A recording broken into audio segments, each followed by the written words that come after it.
Magandang hapon po at narito na po ang resulta ng ating 5pm Pieces o Lotto results today. At para po sa draw natin ngayon ay ang 3D Lotto at ang 2D Lotto.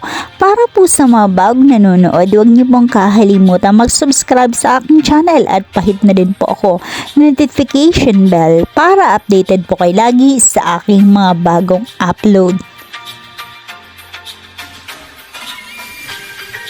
And for 2D Lotto, 5pm draw, 5 and 15 in exact order.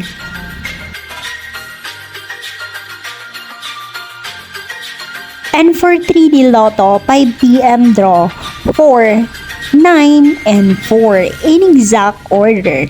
Maraming salamat po sa inyong panonood.